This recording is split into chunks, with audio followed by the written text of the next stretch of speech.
चलिए, जैसा आपको इससे पहले आपने देखा ही होगा वीडियो, अगर नहीं देखा जरूर देखिएगा। आगे बढ़ते हैं क्योंकि कॉन्सेप्ट ही अपना चल रहा था व्यक्तित्व, और व्यक्तित्व में बहुत सारी चीजें बता दी थी। आगे चलते हैं, जो चीजें शेष रही उन पर चर्चा कर लेते हैं।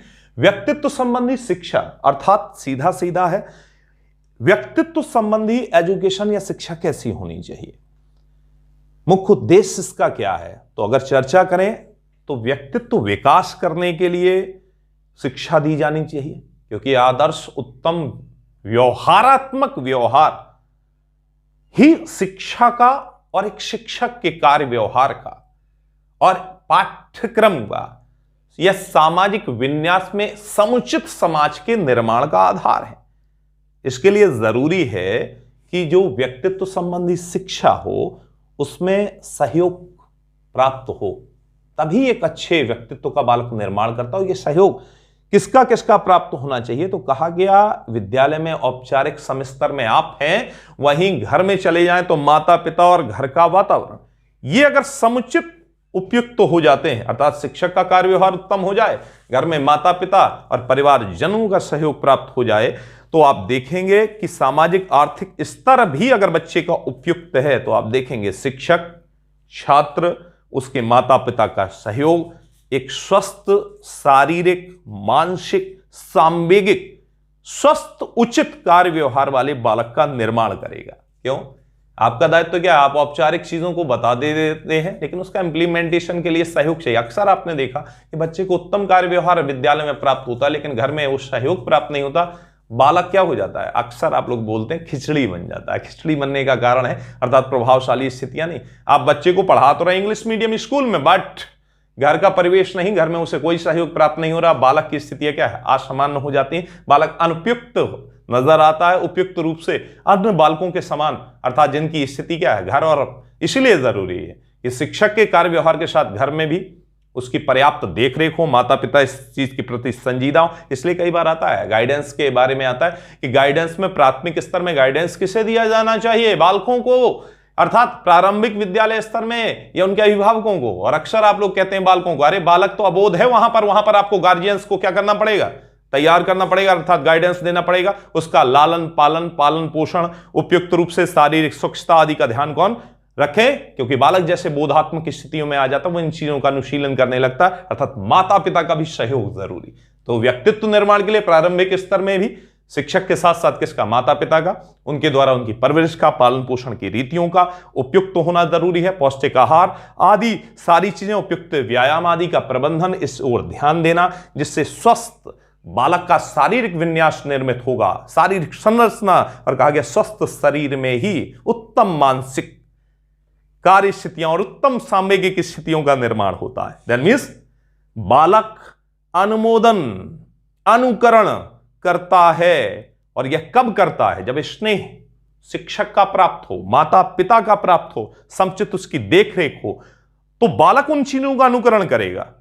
साथ ही बालक को पर्याप्त स्वतंत्रता दे, मैंने ऑलरेडी बताया। और यह कब? प्रेम और स्नेह सहानुभूति से ही आती है। ठीक, दैट मीन्स निर्देशन दें और निर्देशन में क्रियाशील करें बालक को। दैट मीन्स पर्याप्त स्वतंत्रता दें, आत्मसम्मान बालक का ध्यान रखें। उम्र आयु के साथ बालक के लिए किशोरावस्था में आत्मसम्मान और प्रतिष्ठा आवश्यक हो जाती है, इसे प्रदान करें। उसकी इच्छाओं को संतुष्ट करें जो उत्तम है, जो उसके विकास के लिए जरूरी है। परस्पर छात्रों के बीच जो संबंध शिक्षक बनाए वो मैत्रीपूर्ण बनाए। साथ ही स्नेह युक्त परिवेश रखें।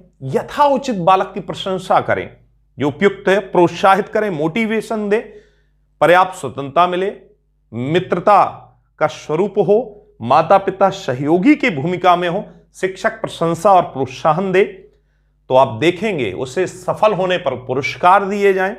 ये सारी चीजें अगर बनती तो बालक आत्मनिर्भर होकर क्रियाशील होता है और सामाजिक विन्यासों को अपनाता है। सामाजिक संपर्क उसका यथाउचित होने पर व्यक्तित्व संबंधी उसका निर्माण, उसके व्यवहार का निर्माण उत्तम होता है। इसके लिए छात्र स्वयं प्रयत्नशील होता है, परिश्रम करने लगता है, और उसकी सफलता और परिश्रम के साथ आपका अभिप्रेरक और सहयोगी का स्वरूप होना उसके तर्क को, उसके चिंतन को, उसकी रचनात्मकता को, उसकी उत्पादकता को आगे बढ़ाता है। और इन सब का प्रशिक्षण शिक्षक के द्वारा और घर में माता पिता के सहयोग के द्वारा दिया जाना। इससे आप देखेंगे व्यवहारात्मक दृष्टिकोण उत्तम प्राप्त होगा, योग्यता अभिक्षमता का उत्तम विकास होगा, उसकी अभिरुचियां बढ़ेंगी, उसे आत्मस्वीकृति प्राप्त होगी, वह अपने गुणों को समझेगा, अवगुणों को दमित करेगा और लगातार अपने अंदर सामाजिक विन्यास के अनुसार अपने व्यक्तित्व को, अपने चरित्र को निर्मित करता हुआ देखा है। इन सारी चीजों की कसौटियां उत्तम तभी होंगी जब सदाचार, सहयोग, आचरण, कारिक वृत्तियों में सामाजिक उपदेशों के रूप में उसे ये सारी चीजें प्राप्त होंगी। तब एक शिक्षक अच्छी आदतों की परिपाटी प्रस्तुत करते हुए, माता पिता के सहयोग को लेते हुए जो मौखिक क्रियाएं प्रभावात्मक स्थिति में आचरण संबंधी नियमों के रूप में स्थापित की जाती हैं, उनका लगातार अभ्यास कराते रहने पर एक प्रभावशाली व्यक्तित्व का निर्माण किया जा सकता है। यह व्यक्तित्व संबंधी शिक्षा में एक शिक्षक को और माता पिता को अपनाना चाहिए। क्लियर है? अब बात आती है, यह तो बात हो गई शिक्षा की। अब वो रीतियां या वो विधियां कौन सी हैं जो मनोवैज्ञानिकों के द्वारा बताई गई? किसके लिए? व्यक्तित्व मापन से संबंधित। तो बात होती है व्यक्तित्व मापन की विधियों की। किसकी? कौन सी विधियां हैं? कहा गया मानव का जैसे जैसे विकास, उसके साथ उसका निर्धारण करना, और इस निर्धारण में आप देखते हैं कई समस्याएं आती हैं व्यक्ति की, क्योंकि लगातार वह संतुलन बनाता है परिस्थितियों के साथ। तो कहा गया विभिन्न संस्कृति में, विभिन्न समाज में जो साधन हैं, वो साधन कैसे भिन्न भिन्न हैं, और इन साधनों के साथ परिस्थितियों का अनुकूलन करने में बालक को कठिनाइयां आती हैं, जटिलताएं आती हैं। तब यह जरूरी हो जाता है कि उसके व्यक्तित्व का जो मूल्यांकन है, क्योंकि हम जब तक देखेंगे नहीं कि कहां क्या कमी आ रही है, उसका मापन नहीं करेंगे, तब तक सही रीतियों का, सही चीजों का प्रयोग करके सुधार नहीं कर सकते। तब जरूरी हो जाती है कि कैसे जांचा जाए, कैसे मापा जाए। तब बात आती है कि अगर हम मुख्यता और प्रमुखता से देखें तो जो कई बार आता है व्यक्तित्व मापन की विधियों को प्रमुखता से कितने भागों में बांटा गया? आंसर आपके सामने है, 3 भाग। पहला आत्मनिष्ठ या व्यक्तिगत विधियां, दूसरा वस्तुनिष्ठ विधियां, और तीसरा प्रक्षेपण। अर्थात व्यक्तित्व मापन की विधियां प्रधानता से 3 तरीके से इन्हें हम क्या कर सकते हैं? मापन कर सकते हैं या मूल्यांकन कर सकते हैं। अब बात आती है एक एक विधि की। पहले आत्मनिष्ठ या व्यक्तित्व विधियां। कहा गया इसमें क्या है? तो यह विधि या इस विधि के माध्यम से हम व्यक्ति संबंधी सूचना उस व्यक्ति या उसके मित्रों या संबंधियों से प्राप्त करते हैं। अर्थात जो पर्सन है उससे संबंधित सूचनाएं संग्रहित कर रहे हैं, तो उसके जो नियर डियर हैं उनसे। इसमें हम लक्षणों का, उसके अनुभवों का, उद्देश्यों का, आवश्यकताओं का, रुचियों का, कारिक वृत्तियों का आदि की सूचनाएं लेते हैं। अर्थात नाम ही है आत्मनिष्ठ या व्यक्ति, या तो उससे पूछ ले, और नहीं अगर उससे तो उसके नियर डियर से। ठीक, इसीलिए इसे क्या कहा गया? व्यक्तिगत विधियां। अब ये में विधियों में है कौन कौन सी चीजें? तो आत्मनिष्ठ व्यक्तिगत विधियों में जो विधियां आती हैं वो कौन कौन सी, उन पर चर्चा कर लेते हैं। बड़े आराम से समझते चलना। आपको लगता है क्रूशल, लेकिन क्रूशल इतना है नहीं। तो आत्मनिष्ठ या व्यक्तिगत विधियों में पहली ही विधि आती है, कौन सी? आत्मकथा। आत्मकथा सीधा सा है, आपने सुना है। कई बार आपने देखा होगा बड़े बड़े लोग अपने अपने विषयों में क्या लिखते हैं? अपने जीवन का वो पहलू भी उजागर करते हैं जिसमें वो जो अनुभव कर रहे हैं, जो उनके उद्देश्य थे, जो उनके प्रयोजन थे उस चीज को करने के, जो उनकी रुचियां थी, उनकी अभिवृत्तियां थी, तो वह उन चीजों को जो उनके साथ घटित हुई, जिसे लोग नहीं समझ पाए, उन चीजों को वो अपनी आत्मकथा में क्या कर देते हैं? स्पष्ट कर देते हैं। कहने का तात्पर्य है कि जो चीजें कारिक व्यवहार में नहीं आई, अर्थात विस्मृत हो गई, उन चीजों का भी जिक्र इसमें मिल जाता है। यह चेतन मस्तिष्क में कार्य व्यवहार में नहीं, लेकिन अचेतन स्थिति में हुई उनकी दमित इच्छा थी, उस विषय में विचार रखते थे, उन चीजों का प्रस्तुतिकरण मिल जाता है। दैट मीन्स व्यक्ति की सोच।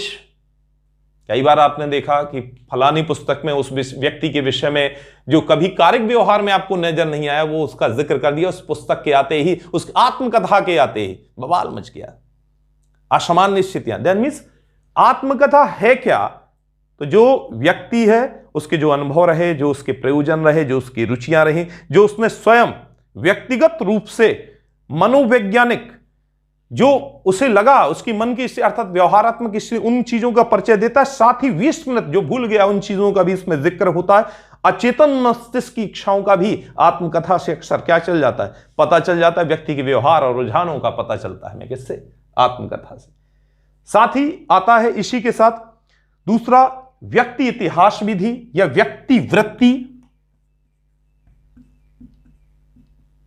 वृत्ति या इतिहास विधि। यह भी क्या है? यह भी आत्मनिष्ठ विधियों के अंतर्गत आती है। इसमें दो चीजों का, वंशाक्रमणीय और वातावरणीय तत्वों का हम क्या करते हैं? अध्ययन करते हैं। कुल मिलाकर कहें तो यह भी कहीं ना कहीं आत्मकथा पर ही निर्भर है। इसमें वृत्तांत में परिवार, उसका इतिहास, उसकी सामाजिक स्थिति आदि की सूचनाएं एकत्रित की जाती हैं। कुल मिलाकर व्यक्ति वृत्ति इतिहास विधि का प्रयोग हम करते कहां हैं? तो जो असामान्य व्यक्ति रहे या सामाजिक रूप से उनका कार्य व्यवहार व्यक्ति के समझ से परे था, उन चीजों को समझने के लिए हम किसका?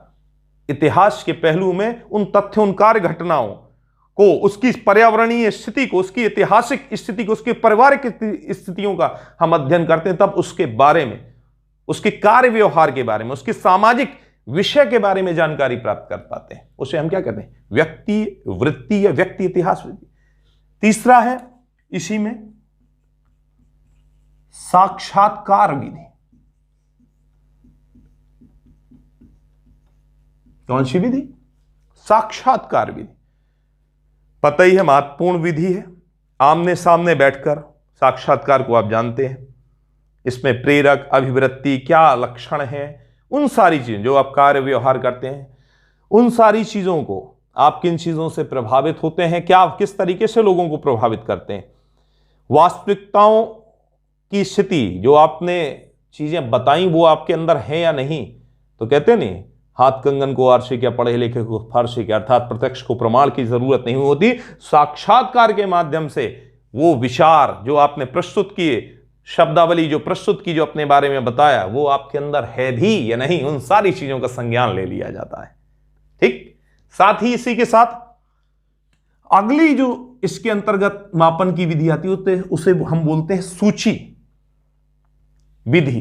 सूची विधि मतलब कई बार आप लोग गुमराह हो जाते हैं, तो इसी को हम क्या कहते हैं? इसी को हम प्रश्नावली विधि भी कहते हैं।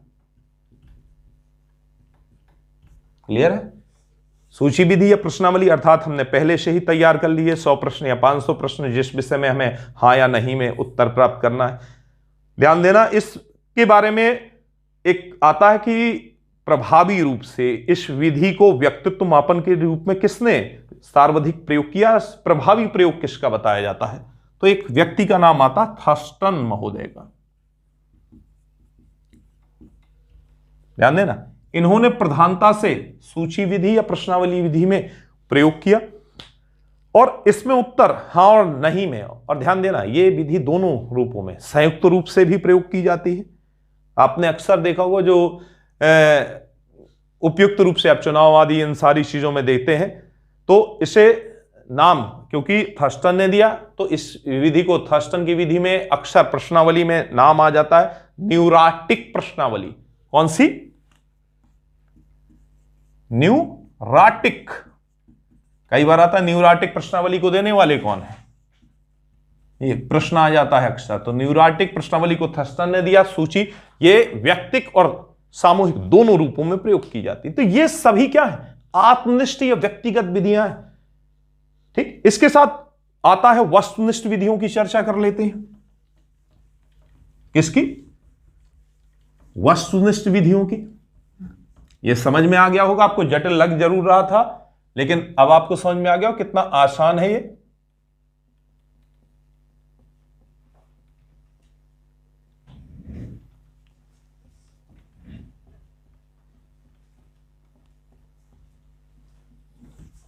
वस्तुनिष्ठ विधियों की चर्चा कर लेते हैं। बात आती, देखिए उसका तो सीधा था आत्मनिष्ठ विधि, ये है वस्तुनिष्ठ।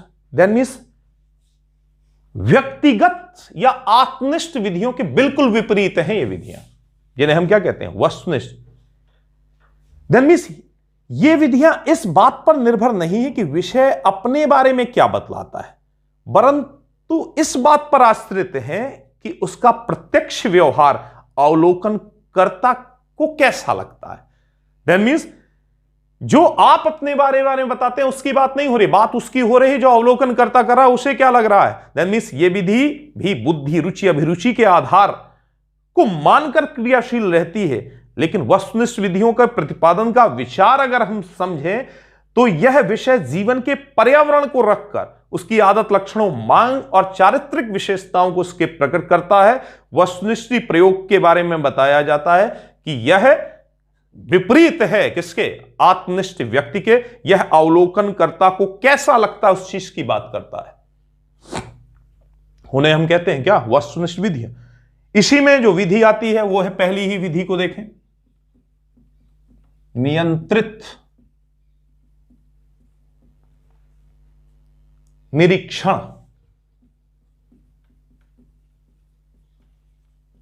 किसकी बात हो रही? नियंत्रित निरीक्षण की। अब नियंत्रित निरीक्षण के बारे में सर्वप्रथम हार्टशोन ने बताया। किसने?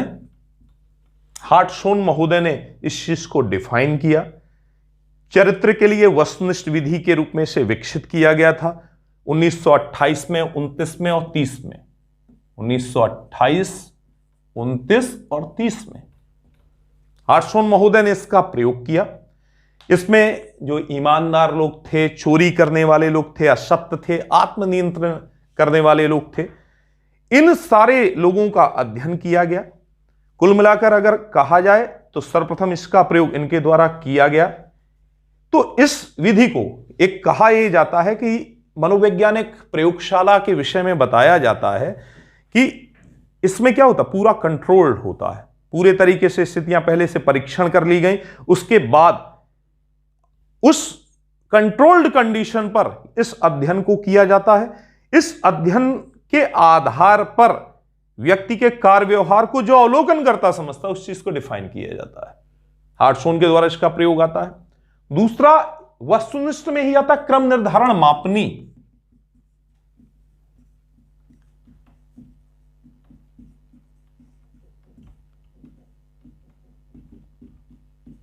क्रम निर्धारण मापनी हर व्यक्ति में, अन्य व्यक्तियों के बारे में राय क्रम का निर्धारण किया जाता है। अर्थात सीधा सा है, हर व्यक्ति अन्य व्यक्तियों के बारे में क्या राय रखता है।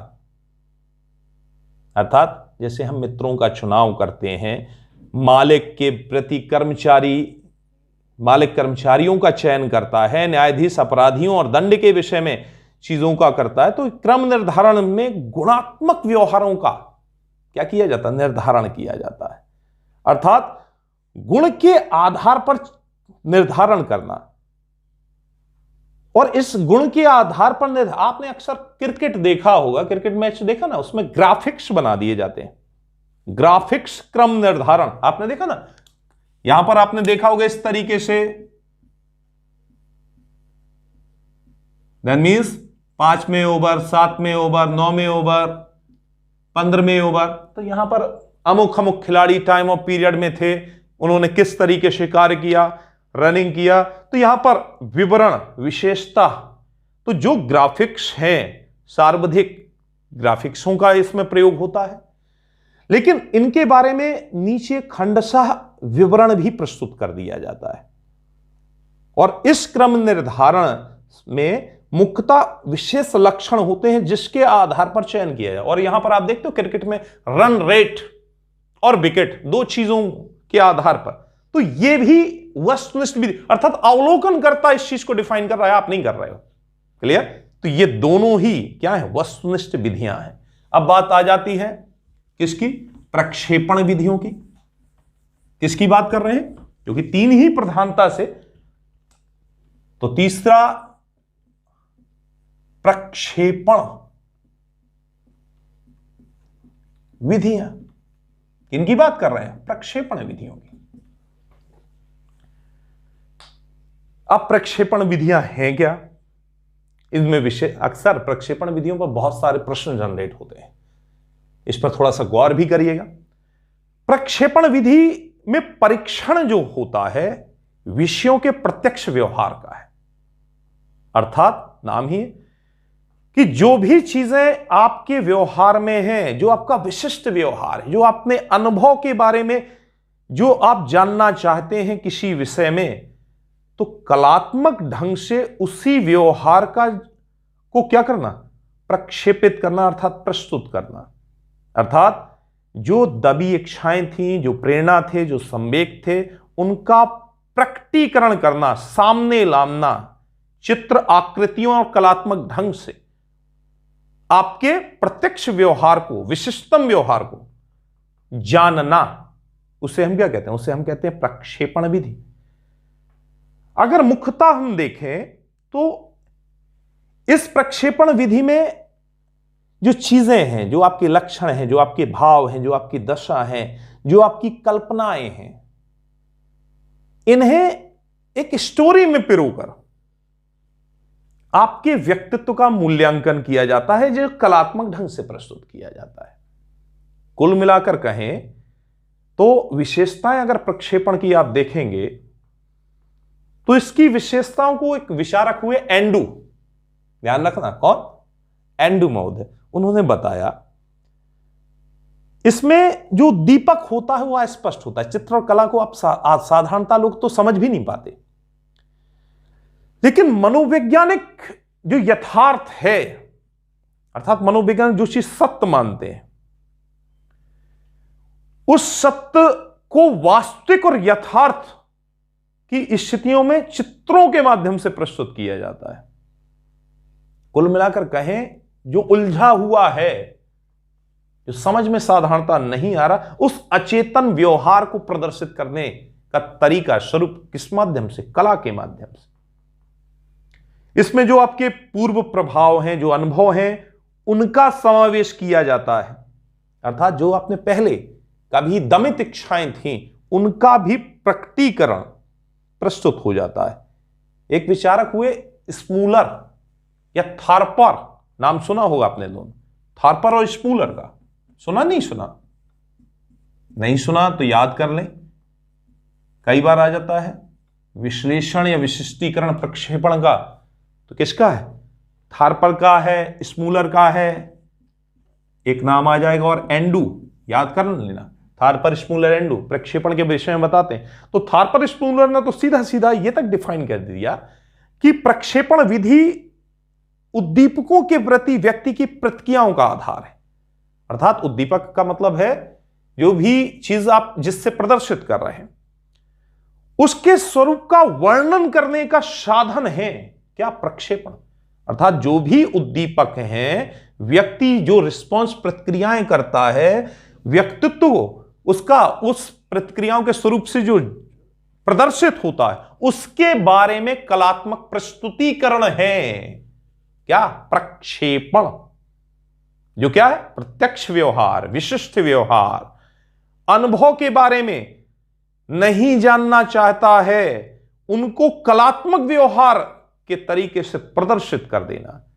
अर्थात सीधा सा अगर मैं कहूं, उदाहरण दूं, तो उदाहरण के तौर पर देखें तो किसी चित्र को दिखाकर उसकी कहानी लिखने के लिए कहना है।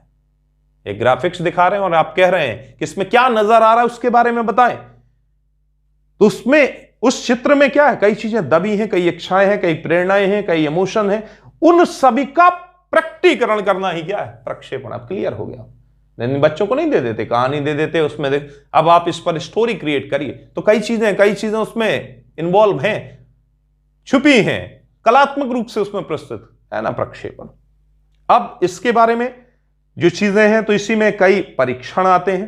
प्रक्षेपण में सबसे फेमस परीक्षण का जिक्र जब आता है तो उसके बारे में आपने कई बार सुना होगा, रोशाक परीक्षण, नाम सुना है?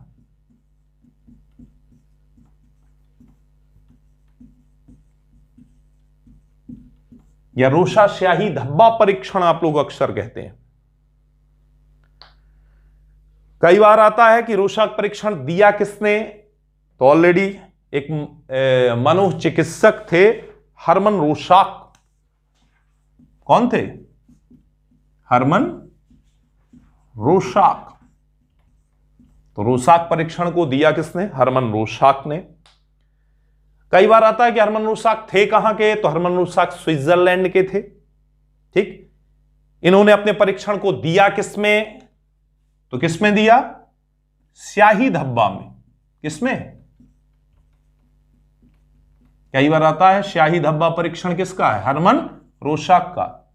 किसका? कहां के? स्विट्जरलैंड के। ठीक, इसमें इन्होंने किस तरीके से, तो कार्ड्स के माध्यम से इस चीज को प्रस्तुत किया। किसके माध्यम से? कार्डों के माध्यम से। इसमें उन्होंने कितने, तो कई बार आता है कितने कार्ड, तो 10 तरीके के कार्ड प्रयोग किए। कितने तरीके के? 10 कार्डों, जो किसके थे? स्याही धब्बों के थे। इनका इन्होंने प्रयोग किया। धब्बे जो थे वो कुछ काले रंग के, कुछ धूसर रंग के, कुछ धब्बे लाल रंग के, और उसी में कई आकृतियां निर्मित थी। उसी के आधार पर इन्होंने चीजों का निरूपण किया और वर्णन करके व्यक्तित्व के विषय में बताया। इसमें बहुत सी चीजें स्पष्ट की गई। इसी के द्वारा व्यक्ति में क्या है, व्यक्ति की प्रवृत्ति कैसी, उसकी स्मृति कैसी है, वो किस दिशा में सोचता है, इन सारी चीजों के विषय में डिफाइन किया गया इन धब्बों के माध्यम से। अर्थात जो चीजें छुपी थी उसे कलात्मक रंग से प्रस्तुत किया गया। इसमें स्मृति, विचार आदि के बारे में निश्चित किया गया, उसके बारे में विशिष्ट जानकारियां दी गई। इन सारी चीजों को, अर्थात जो भी व्यवहार है उसमें मनुष्य की, पशु पक्षियों की आकृति आदि के आधार पर जो अनुक्रियाएं हैं, व्यक्ति की सोच है, जो उसकी उलझन है, जो उसकी गतिविधियां हैं, अनुक्रियाएं, उन सारी चीजों के बारे में उसका मूल्यांकन प्रस्तुत करने का प्रयोग था। कौन सा? तो हरमन रोशाक का रोशाक परीक्षण, इसे स्याही धब्बा परीक्षण भी कहते हैं।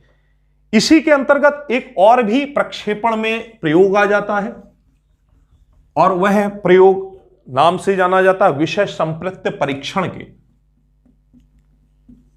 विषय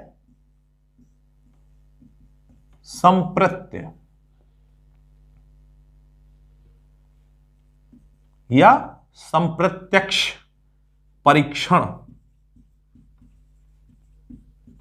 ये नाम ध्यान दे लेना, एग्जाम में बहुत आता है। और ये नाम नहीं आएगा तो एक नाम और आएगा, अक्सर एग्जाम पूछ देता है, टीएटी, टैट। ध्यान देना, कई बार आता है, किस श्रेणी के अंतर्गत आता है? प्रक्षेपण विधियों के अंतर्गत आता है। इस परीक्षण को कब दिया गया, ये एग्जाम पूछ देता है। ध्यान देना, 1935 में ये एग्जामिनेशन कंडक्ट क्वेश्चन है जो लगातार पूछे जाते हैं। ठीक है, किसने दिया इस परीक्षण को? तो मरे और मॉर्गन। ध्यान देना, मरे मॉर्गन ने टैट को या विषय संप्रत्य परीक्षण को दिया। कब दिया? 1935 में दिया। इस परीक्षण का प्रयोग तो कहा गया रोशाक में जैसे चित्रों का प्रयोग किया जाता है, इसमें भी 30 कार्डों का प्रयोग किया जाता है। उसमें कितने थे? ध्यान देना, एग्जामिनेशन कंडक्ट कर देता है। मरे और मॉर्गन ने कितने कार्डों का प्रयोग किया? 30 कार्डों का। टैट में कितने कार्डों का प्रयोग है? 30 कार्डों का। विषय संप्रत्य परीक्षण किस और नाम से जाना जाता है? टैट के नाम से जाना जाता है। ये किसके समान चीजों का प्रयोग करता है? तो रोशाक परीक्षण या हरमन रोशाक के जैसे चित्रों का प्रयोग करता है। इसमें कार्डों की संख्या क्या है? कार्डों की संख्या 30 है। ये चित्र एक दूसरे से भिन्न है, केवल एक कार्ड ऐसा होता है जिसमें कोई चित्र नहीं होता है। इसमें परीक्षार्थियों की आयु लिंग के आधार पर इसका प्रयोग किया जाता है। केवल 20 चित्रों का प्रयोग प्रधान रूप से किया गया, प्रस्तुत किए। हर कार्ड के पीछे एक संकेत लिखा है, उसका सही प्रयोग करके व्यक्ति के बारे में बताया जाता है। यह परीक्षण अगर हम देखें तो इसमें परीक्षण में प्रधानता से जो चित्र हैं वो काल्पनिक हैं, एक एक चित्र दिखाकर उसके बारे में कहानी लिखने के लिए बोला जाता है, जिसमें घटना, पात्र, विचार, भाव, भंगिमाओं आदि का परीक्षण किया जाता है। कुल मिलाकर अगर देखें तो अगर मूल्यांकन करें तो व्यक्ति जिस तरीके का होगा, उसकी सोच जैसी होगी, तो चित्रों में जो चीजें हैं उसे उसी रूप में नजर आती हैं, उसी की संरचना के अनुसार वो उन चीजों के बारे में अपने आंतरिक भावों को प्रदर्शित करता है, प्रक्षेपित करता है, और जिससे यह निष्कर्ष निकाल लिया जाता है कि अमुक व्यक्ति कैसा है, उसकी सोच कैसी है, उसकी आवश्यकताएं कैसी हैं। इन सारी चीजों के विषय में जानकारी प्राप्त कर ली जाती है, या सीधा सा कहें तो आवश्यकता, संघर्ष, ग्रंथि और कल्पना आदि के विषय में संप्रत्य परीक्षण किया जाता है, जो अचेतन स्थितियों का सही मूल्यांकन करने में समर्थ होते हैं। क्लियर है? इसके बाद एक और परीक्षण का जिक्र आ जाता है प्रक्षेपण में ही, और यह विषय बड़े गंभीर है, आपको इसीलिए कह रहा हूं स्किप मत करना, चीजों को बड़े गौर से। तीसरा इसी में आता है शब्द साहचर्य परीक्षण। सुना होगा आपने, शब्द साहचर्य परीक्षण किसके अंतर्गत है? प्रक्षेपण के अंतर्गत ही है। शब्द साहचर्य परीक्षण के विषय में बताया जाता है, यह विधि व्यक्तित्व अध्ययन की पुरानी विधि है। ठीक, इसमें उद्दीपक और अनुक्रिया के संबंधों का मूल्यांकन किया जाता है। कुल मिलाकर कहा जाए तो अनुक्रियाओं का विश्लेषण करके व्यक्ति में जो असमानताएं हैं, जो उसकी पहचान भी, आइडेंटिफिकेशन भी बनाता है, उनके बारे में चीजें स्पष्ट की जाती हैं। अगर हम देखें तो इसमें जो प्रयोग होता है, तो कहा गया विषय के सामने बिठाकर एक एक शब्द बोला जाता है, विषय को सुनकर फौरन एक शब्द बोला जाता है, उत्तर को नोट किया जाता है। इस आधार पर शब्द सहचर विधि में जिस शब्द का सर्वाधिक प्रयोग होता है उसके बारे में बताया जाता है। ध्यान देना, जब इस शब्द सहचर विधि का जिक्र आए तो एक मनोवैज्ञानिक आएंगे, कौन? युंग महोदय, उनका जिक्र आएगा। तो इस चीज को युंग महोदय का अगर जिक्र आए तो याद कर लेना। इस विधि को युंग के साथ साथ 100 शब्दों की सूची में व्यक्तित्व के भीतर ग्रंथियों का पता लगाने की बात इन्हीं कही। इस विधि में शब्द साहचर के विषय में एक जिक्र और आता है माल्टन महोदय का। किसका? माल्टन का। तो शब्द साहचर विधि में का संबंध किससे है? युंग से है, माल्टन से है। माल्टन ने इस चीज के बारे में बताया कि उद्दीपक शब्द, प्रतिक्रिया शब्द दोनों के समय में बोलने के लिए कहा जाता है। उसमें जिन चीज का बार बार पुनः उत्पादन होता है, तो कहा गया उससे व्यक्ति के विषय में जानकारी प्राप्त होती है। निष्कर्ष निकाला जाता है कि व्यक्ति किन चीजों का बार बार पुनरावृत्ति कर रहा है, असंगत कौन सी चीजें हैं, अनुक्रिया किस विषय में कर रहा है। इस चीजों से हम समझकर, अर्थात व्यक्ति का बोलना, हंसना, हाफना, इन सारी चीजों के आधार पर हम व्यक्ति के बारे में निष्कर्ष निकालते हैं। कुल मिलाकर यह व्यक्ति के बारे में स्पष्ट रूप से उसकी अभिवृत्ति का, अर्थात बार बार जिन चीजों का प्रयोग करता है उस आधार पर उसकी अभिवृत्ति का, कार्य क्रियाओं का और चिंताओं का हम क्या कर लेते हैं? पता लगा लेते हैं। तो ये सारी चीजें विशेष रूप से हैं। तो अगर हम देखें तो जो एक एग्जामिनेशन में प्रश्न आ जाते हैं, एग्जामिनेशन में तो कई बार आता है पर्सनालिटी शब्द निम्न में से किस भाषा का है? तो ये ध्यान देना, ऑलरेडी मैं बताया है, पर्सनालिटी, पर्सोना, ठीक, पर्सनेयर, ये याद होगा आपको। तो अगर आ जाए तो आप ध्यान देना, या तो आपको यूनानी या लैटिन, ये दो चीजें मिलेंगी। ठीक है, तो ऑप्शन अगर कहीं देते जाए लैटिन है, अमेरिका है, रोमन है, जर्मन है, बिल्कुल आप आंख बंद करके लैटिन लगाइएगा। पर्सनालिटी, यूनानी या लैटिन, ये दो वर्ड में कोई आएगा, उसी को क्लियर कर लेना। व्यक्तित्व में निम्न में से क्या शामिल नहीं है? एक एग्जामिनेशन कंडक्ट क्वेश्चन करता है, क्या शामिल नहीं? आकार, प्रकार, अभिवृत्ति, संविदा या योग्यताएं। तो अभिवृत्तियां, संविदा, योग्यता, ये आपका क्या है? ये आपका कारक स्वरूप है, और इसी को आप क्या करते हैं? स्पष्ट करते हैं या बताते हैं। कई बार एक प्रश्न और आता है, डिफाइन कर देता है या उन चीजों के बारे में बोलता है। तो एक प्रश्न अक्सर आपसे पूछा जाता है, जो मैंने बताया, स्याही धब्बा परीक्षण किसका? अक्सर एग्जामिनेशन का कर्म प्रश्न है, हरमन रोशाक। याद रखना इस चीज पर। मैंने कहा कि कई बार आ जाता है कि किस शब्द से हुआ, पर्सोना और पर्सनेयर। कौन सा?